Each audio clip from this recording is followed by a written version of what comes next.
Local coverage you can count on continues with Glenn Marini's Sports Report. Sports coverage you can count on.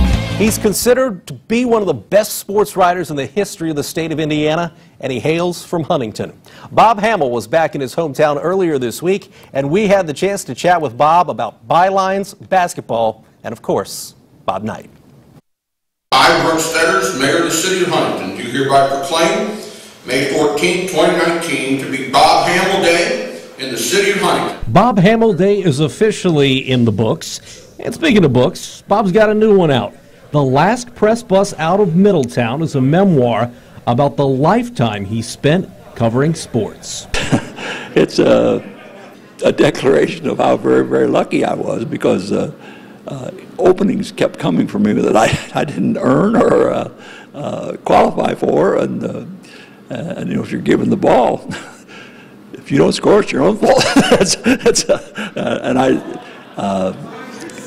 I was given the ball an awful lot of times by people that were just taking a big risk. Bob, thank you. His first opportunity came in 1954 at his hometown Herald Press in Huntington at the age of 17.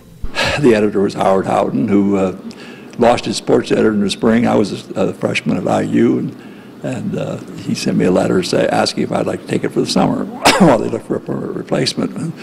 Well, I just never moved out of that chair. So it worked. I never got back to school. It was a dumb way to do things, but I was having a lot of fun, so I just stayed with it.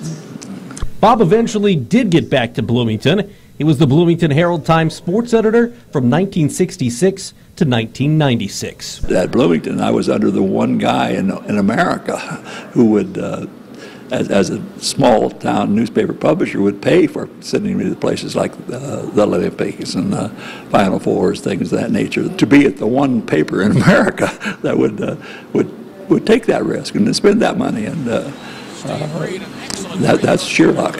There's nothing more than that. Look at here. Being in Bloomington also meant plenty of IU hoops and, of course, plenty of Bob Knight. Hammel became one of the few media members embraced by the surly basketball coach. That is a very special relationship. I don't minimize that in the least, but he had a whole lot more respect for the media than he ever let it out. And he understood what a good story was. The two worked together on multiple books, and it's a friendship that stood the test of time for almost 50 years. In fact, I talked to him on the way up yesterday. So he was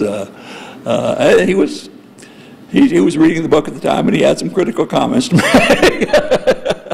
So I always needled him, because he insisted he never read the newspaper, but he always had. I never sneaked anything by him either. If he spotted something he didn't think was right. So you know, for a guy that didn't read the paper, somehow he was able to see those things. His memory's fading. There's no question. I mean, that's pretty obvious from his appearances. But as I experienced yesterday on the way up, showed it's still pretty sharp at time when he wants it to be. One of the best, no doubt about it. That does it for sports. We're back in 2.